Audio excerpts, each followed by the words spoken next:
It's an honor and privilege to introduce Dr. Karen Gordon. She did her audiology training at Northwestern, got her PhD, University of Toronto. She's research focuses on auditory development in children who are deaf and use cochlear implants. She is active with Cochlear Americas and at this cochlear implant lab at the hospital for the sick kids in Toronto. And we're looking forward to your talk on unilateral deprivation in children is not a minimal hearing loss, evidence from measures of brain plasticity. Thank you so much. It's really a pleasure for me to be with you guys there in LA and in the virtual world. And I know there's going to be a bunch of people who are tuning in after today, and this is the new way of listening to presentations. So I love it. I want to welcome you virtually back to the Hospital for Sick Children, to Archie's Cochlear Implant Lab, and to talk a little bit about what we do there.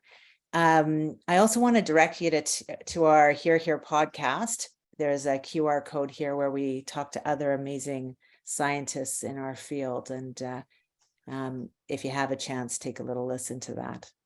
So the other part about that podcast is that we're at a stage looking after children with hearing loss where we have the babies that we provided cochlear implants to are now young adults and interested in research and interested in cochlear implants. And many of them are the ones who are behind this podcast team putting it together. And so I'm really proud of that group. So today I want to talk about unilateral deprivation in children, because traditionally it actually was considered a minimal hearing loss because there was one normal hearing ear. And I want to impress upon you that that's not a view we should take. There are lots of consequences of having unilateral deprivation, and we'll talk about it from functional outcomes as well as what happens in the brain as a result of this during development. So here are my disclosures and also my acknowledgements of support. And this really is where it all begins. This is the team that I work with at the Hospital for Sick Children, the clinical group, our research team that's embedded with the clinical group. And we really have such a wonderful team together. And this is just work that represents collaborative effort. So I'm going to talk about 4 different things to back up this claim that unilateral deprivation is not minimal when it happens in children. We'll talk about functional consequences. We'll also talk about the neural consequences of hearing in one ear for a period of time in development. We'll acknowledge the remaining challenges that we have to treating this, and what I think we have for potential to go forward to improve what we want to do. So let's talk about the functional consequences. So for me, I always think about these children developing and interacting out in the real world. They're in this playground situation at school frequently, 3 times a day, maybe, if they're lucky, where they get to interact with their peers. And this is really where they grow in so many different ways, cognitively, socially, and academically. Their language is being used here. And you can see this is a tricky situation for children with hearing loss. There's so many sounds going on and how to interact with those sounds. So for this young person in the middle, how's she going to interact and play in this game? Much of what she's going to use is spatial hearing, because this comes from 360 degrees, and it really gives a sense of what's going on in the world around her. And so for that to happen, she needs access to sound in both ears so that the auditory system can detect these very subtle differences in timing and level between the ears. So we know that a sound coming from one side is going to hit the near ear before the other one, and many of the sounds will hit it louder on the near ear than the other. And these are very subtle distinctions between the ear of the sounds, but we understand how through auditory processing, where those are in the world, and can then localize the position of that sound. So that's our basis of spatial hearing, and it really is important for how we distinguish between sounds in space, and some of what contributes to our ability to hear in noise. So when you have unilateral hearing loss in development, it's no wonder that we have some functional problems, and we've known about it for a long, long time. We keep telling the same story. Poor sound localization is kind of an obvious. When you don't have access to intraoral cues, it's really hard to get good spatial hearing. This does compromise speech understanding. With that come deficits in development of language, increased cognitive load. It can be an academic consequences here as well. And then as children get older, they start to report handicaps and reduced quality of life. So this is something we need to pay attention to. And I know that you've heard similar ideas in previous talks in this Grand Round series. So I'm not giving you any new information, but I just think it's important to highlight how long we've known this. A lot of what we have understood about the impacts of treating asymmetric hearing have actually come from children with deafness in one or both ears. And I'm going to be talking a lot about these groups. So in the first group, we have children with profound sensory neural hearing loss in both ears. And traditionally, we gave those children one cochlear implant, and we left them hearing unilaterally with deprivation on the other ear for some time. And we hoped that was good enough until we realized, well, maybe there's a benefit of actually giving them some access to bilateral hearing. And then we gave a second device after months or years of their first implantation. And more recently, we've provided these two cochlear implants simultaneously in the same procedure. We also have children with asymmetric hearing loss where they have an ear with sufficient residual hearing where they can use a hearing aid, or even normal hearing where they can hear acoustic sounds through one ear, although the other ear it has severe to profound deafness and doesn't receive a lot of benefit from hearing aids. It took us some time to move along to give those children cochlear implants. So those children also experience some periods of delay to implantation, to getting what we call bimodal hearing, the combination of that acoustic hearing with the cochlear implant, electric hearing on the other side.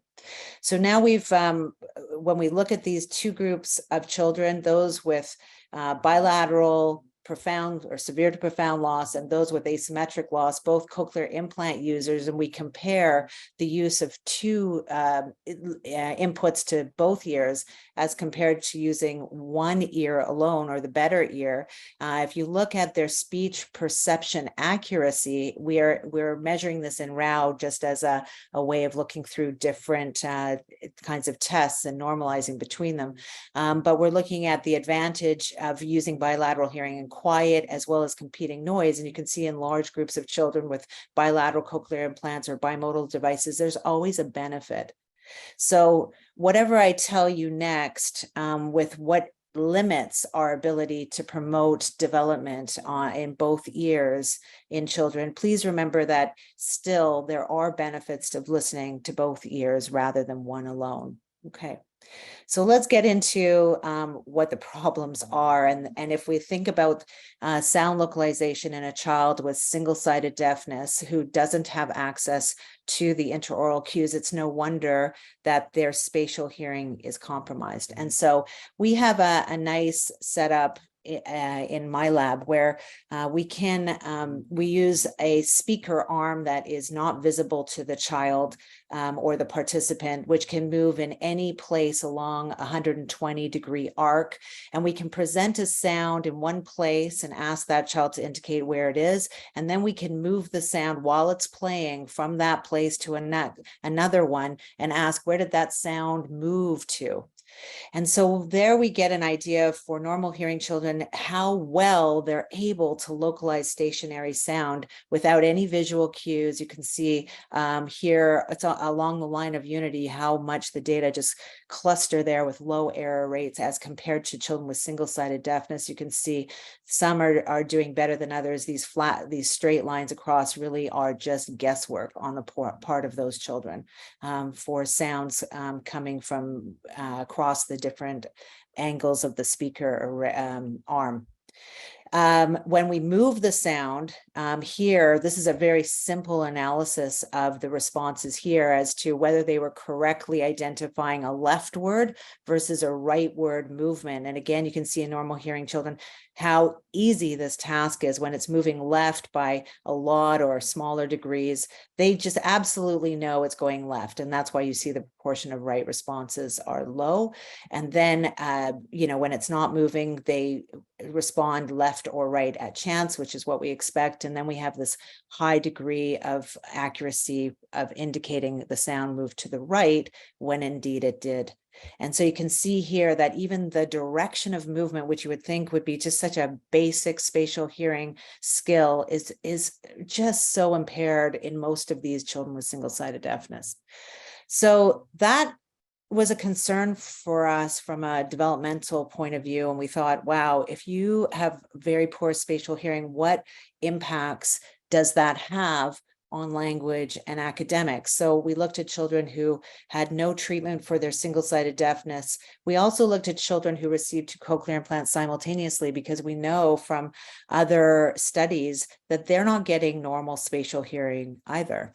And we compared that to a group of normal hearing children. So you can see with language that everybody, all 3 groups here are improving with age. So that's wonderful.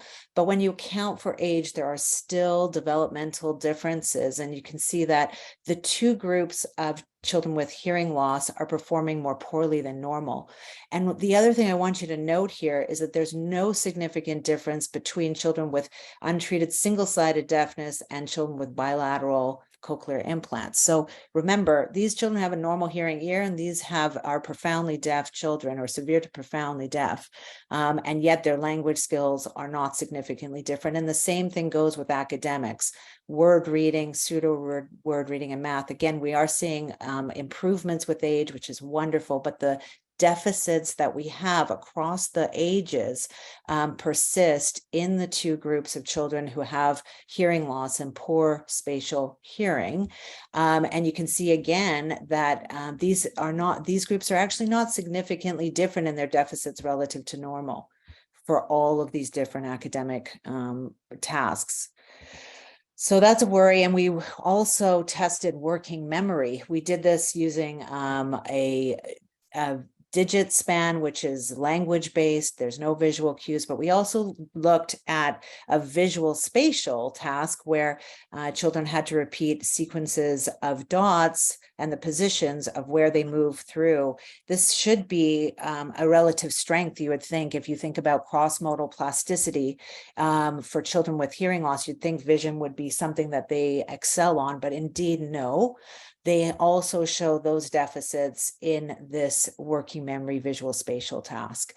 And so we're really worried that the deficits in spatial hearing are translating over into vision.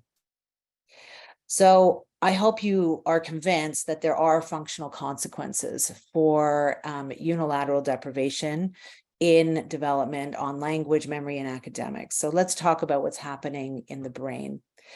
So the auditory system for binaural spatial hearing it's just amazing, truthfully, that we take these tiny subtle differences in between our ears and level and timing, and we ask these to be to coincide in the auditory brainstem and for those differences to be detected. And they have to be detected and integrated along the pathway so that we have not 2 separate sounds coming to the 2 different ears, but one fused integrated sound with some spatial information that then gets processed as a place in space to use out in the real world. And we have some nice ideas or schematics for how this system works. And in general, I think Growth and Pekka's idea of these happening in a two-channel system works very well, because we have pathways that come from each ear. Most of them cross from the brainstem contralaterally up to cortex, but we have ipsilateral pathways as well. But we have pathways from both ears. These bilateral pathways work together, and the symmetry is really important. So if you think about this, if we have a sound coming from one side here on the right, you're going to get larger responses on the contralateral pathways. And you can see that here, whether it's processing ILDs or the levels or the timing. And then you also have an equal but opposite response from the ipsilateral pathways. Okay, so that if you look at sound coming from the other side, it's going to be the other contralateral to that presentation. Those are the nuclei here contralaterally that are going to give the larger response, with an equal and opposite response from the ipsilateral pathways. And then you have more of an equal contribution if sounds are coming from the middle. And all of this is mediated by excitatory and inhibitory synapses and connections, which modulate this so perfectly. So I want you to remember that symmetry is really key in the bilateral pathways normally for processing these spatial cues. And what we are worried about in children is that, first, these pathways are in different stages of development in children who are born or at early ages have poor access to sound in one or both ears. And what we've found is that when you have better hearing in one ear than the other, you can create some significant reorganization of these bilateral pathways. And I'm going to show you those changes, both that represent the oral preference for the better hearing ear and the effects of leaving the other ear deprived. So if we think about this pathway in early development stimulated by one ear, it's no wonder that that child will develop an oral preference, whether this is a normal hearing ear, whether this is an ear that gets better input from a hearing aid, or it gets stimulated by a cochlear implant with very little coming from the other side. So what I want to show you here is that stimulation, that's the only thing the auditory brain has. And so when we think about it, and what we've measured with electrophysiology and by using beamforming to localize responses and generators of these responses in the auditory cortices, we see strengthening both of the right auditory cortex as well as the left.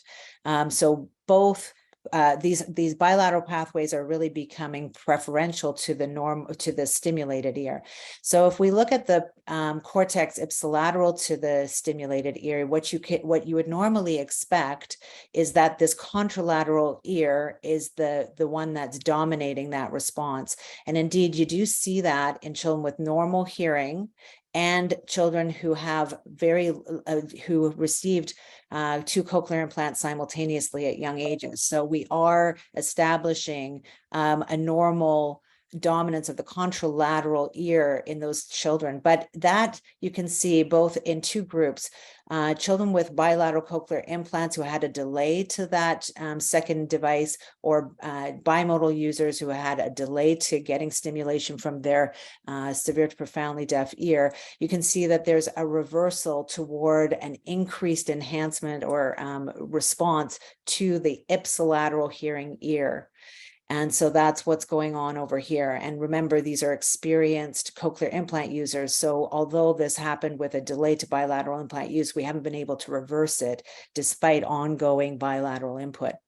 On the other side, we have evidence that if we stimulate from this one ear, we should also get some contralateral activity in this cortex on the other side. And indeed, you do see that in normal hearing children, children with unilateral cochlear implants, and with bilateral cochlear implant users, whether it was provided simultaneously with short delays or long delays. But what I want you to see is this increased response contralaterally when there was a period of deprivation on that side, or really a period of use of one ear predominantly. And so these two graphs are showing you how much both parts of the brain, the left and the right in the auditory areas, are preferring the better hearing ear, and that this is tough to reverse. The other thing we need to think about is what's happening as a result of unilateral deprivation. So what we would like, obviously, is to stimulate this side and get a nice contralateral response back to here, this auditory cortex. Let's say from a left stimulation, you want to get it in the right. And indeed, normally that's what you see for children with normal hearing, and you can reestablish it in children who are provided with cochlear implants simultaneously, or at least with a short delay between the two. And in this case, the short delay was less than 2 years between the two devices. So the problem is that when we leave this ear with unilateral deprivation for a long time, we get something really abnormal. It's a high activity in the ipsilateral cortex, and we're still trying to figure this out, what this means. And I want to show you some of these data, because it was very clear that it was related to the duration of unilateral implant use. Although we could get expected nice contralateral activity to this new implant when we had a limited delay, it just persisted having this abnormal ipsilateral response to this new device. And this was an experienced bilateral cochlear implant user. So we wondered whether this was something that was happening over time with the cochlear implant, or was this really something that occurred early on in cochlear implant use? And indeed, looking at longitudinal data, Carly Anderson in my lab took a look at this recently and just published this, that if you look at longitudinal measures from here, these were 15 adolescents, new bilateral cochlear implants, long periods of inter-implant delay, and we looked at them from week 1 through later periods. You could see that ipsilateral responsiveness was there at the get-go in many of the children and just persisted. We just couldn't get rid of it. And now we're looking at the cortical networks that are involved here, which seem to have projections from frontal and even parietal areas. So we've seen this also occurring in toddlers who had single-sided deafness. When you put in the cochlear implant and also look at this over time, you see again this very large ipsilateral response, again interestingly with this frontal activation, and that makes me wonder whether this is really an alerting response at initial cochlear implant use to this very new stimulation, which they may not even know is hearing at this point. Within a month, very quickly, that goes away. And you can see here that we've got this ipsilateral auditory cortical response remaining, which we had seen in those long delay users. But here is the good news. In these children, young children, we actually were able to reverse that. So by 6 months, we saw this normal expected activity in the contralateral side. And what I take that to mean is that we've reestablished representation of that ear in the auditory brain. So that we repeated in a much larger group of children with early onset congenital or prelingual onset of single-sided deafness. You can see how acutely at initial cochlear implant stimulation, most of those did show this abnormal ipsilateral response, but we're getting this movement toward contralateral activity, and that was significant. But I want to show you less optimistic data. And these were from children who had late onset single-sided deafness, which we've learned something interesting. Now, there are a few of those, and these children have deafness that comes on suddenly. It can be from cytomegalovirus. Some of them it's trauma, but the etiologies can be quite different than the children with early onset single-sided deafness. So these children, in all cases, we intervened as early as possible based on our data from what we knew about oral preference and and unilateral deprivation and the inability to change that when we wait too long. So we were really quick here. We provided cochlear implants within a year or two of the single-sided deafness. So in these children, what you can see, this is only 3, but in all 3 cases, they had at initial cochlear implant use a normal response from this ear. It hadn't been deprived for a long time, and we got this nice contralateral response.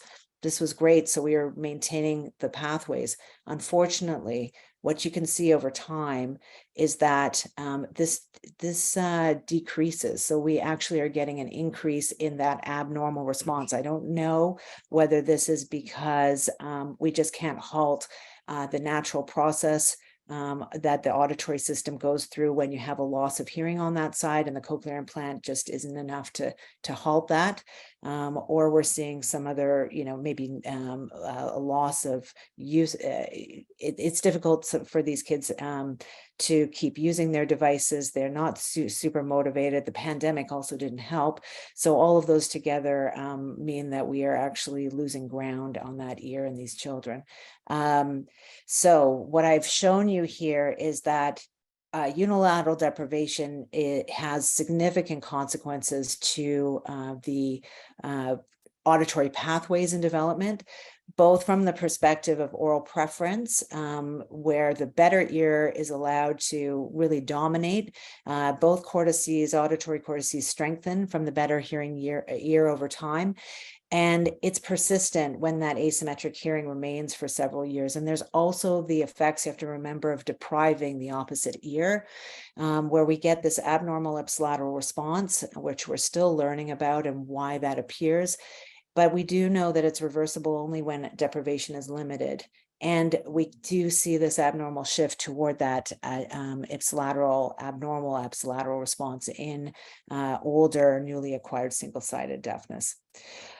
So this, you can imagine, gives us a bit of challenges to treatment, and we have to talk about what we are and are not getting in terms of binaural processing.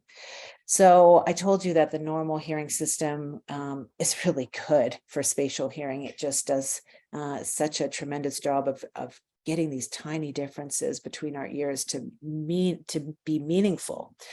And so you can imagine if these beautiful pathways that are bilateral and symmetric are disrupted by oral preference and unilateral deprivation, we're also going to have some disruption of the processing involved for spatial hearing. This can also occur, as I said, just because we're not giving the right cues through the cochlear implant. So even when we provide cochlear implants simultaneously to young children and we get great outcomes from each ear, it looks like we're still not getting normal binaural processing. So if we look using, again, our electrophysiologic measures and our beamforming techniques to take a look at activity in the auditory cortex, we can look at responses that are presented bilaterally, either with no binaural cues. Here we have no timing differences, and then we've systematically varied the timing differences to leading on the left ear by a little bit or quite a lot, or on the right by a little bit or a lot. And this should sound normally like sound moving in your head from left to right.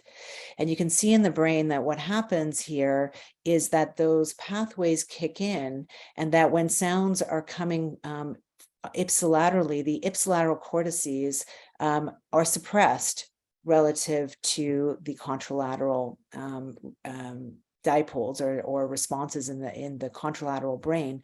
And that difference in processing of these ITDs is just not clear in the children using bilateral cochlear implants. So either it just wasn't there to begin with, and or we weren't able to reestablish it by providing 2 of these independent processors and stimulation from each ear on the cochlear implants.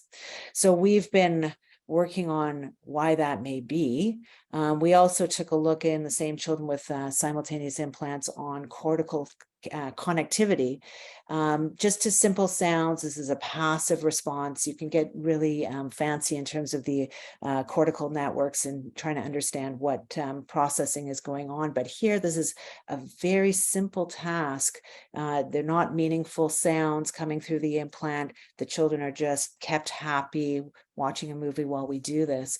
So we're looking at our EEG measures. Again, we use our beamforming to tell us where it's coming from in the brain, but now we're not focusing just on the generators and auditory cortex. We're focusing on all through the brain. We actually divide the brain into 90 odd places. We look at the frequencies and the signal over time. And if we look specifically at where this passive response is in a very low frequency cortical oscillation, these brain waves that are quite slow, and you just ask which parts of the brain are responding in that frequency range, those oscillations, how are they doing that in a coherent way? What you can see here is that for normal hearing children in an early time point, it's really the auditory detection between left and right auditory cortex that are really in sync. They're the ones that are coherently responding. And this is disrupted. This is with bilateral hearing. And the same thing when you give bilateral cochlear implant stimulation to children with simultaneous devices, you can see that both cortices are active, but that communication, that coherence between them is just missing. It's almost like each ear is working more independently than it should be.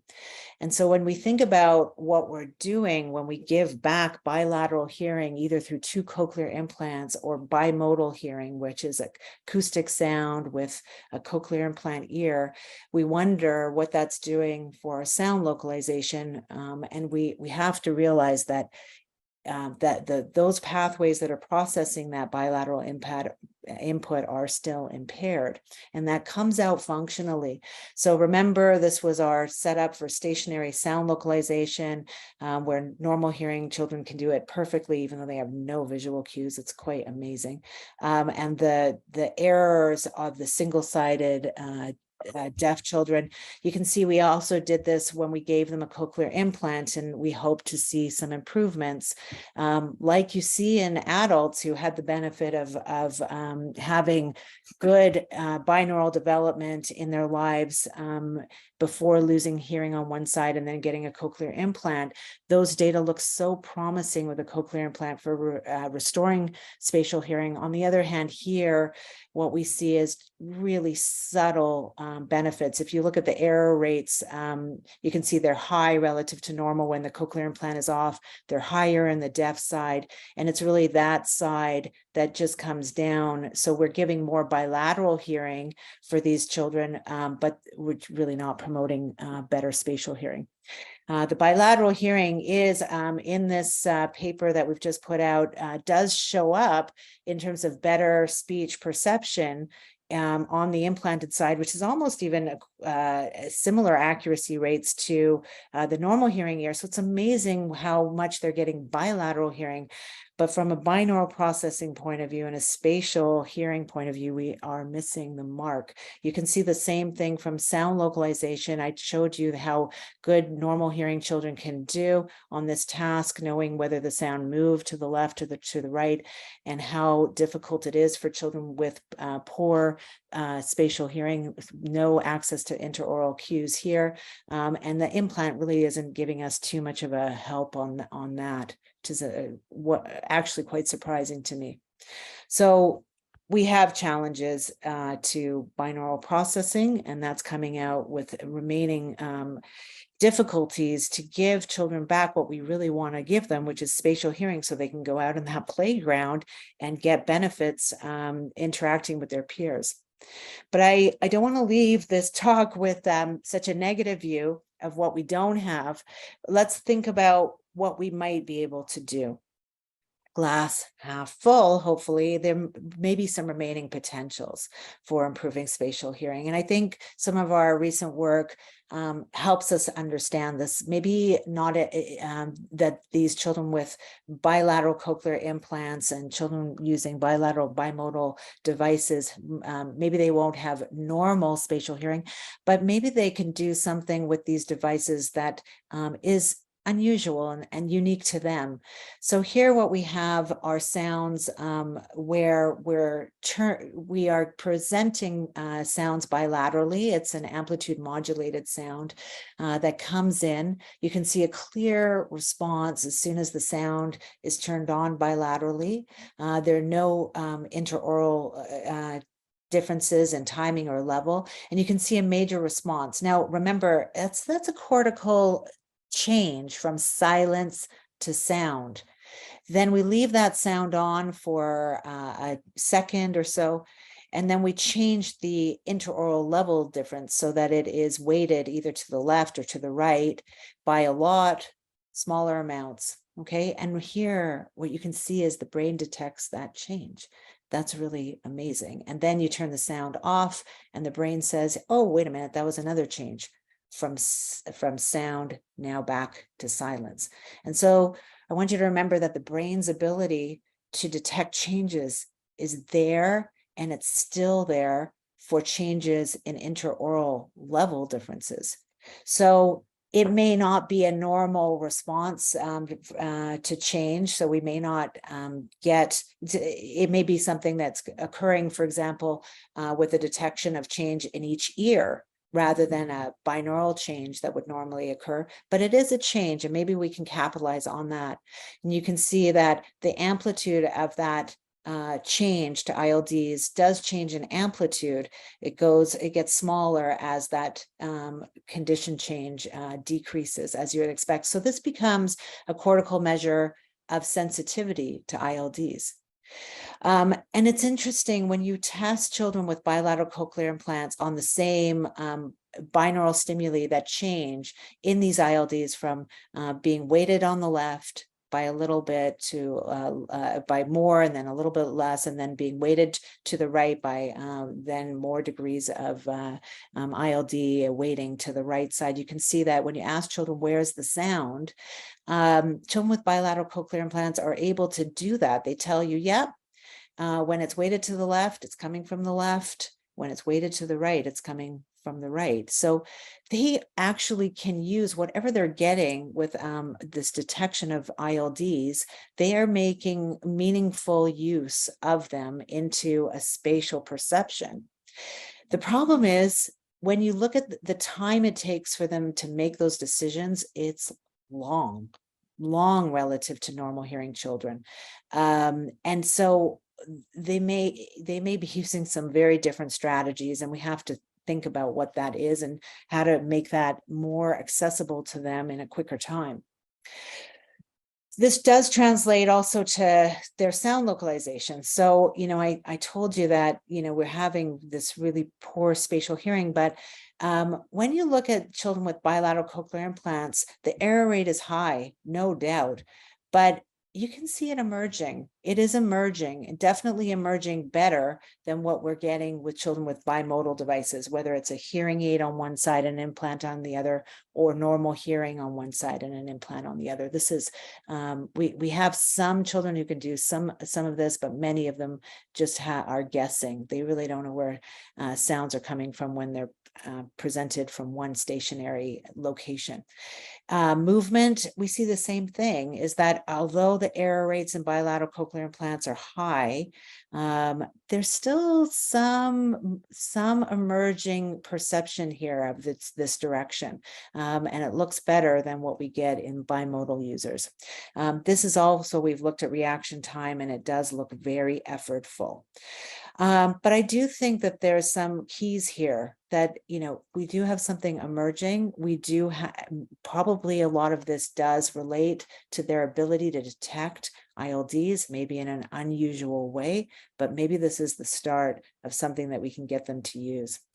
So in the sound localization task, and this is the last thing I'm going to talk about, is we're actually allowing these children to move their head and their eyes freely, use whatever cues you want. We're just going to track that. So normal hearing children, they absolutely move their eyes to where the sound went, and then their head, they make their decisions. When sounds are coming from the left, they move to that direction. When sounds are, sorry, this is movement, so sounds moving to the left, they move to that direction. Sounds moving to the right, they move to that direction with their head and eyes, no problem.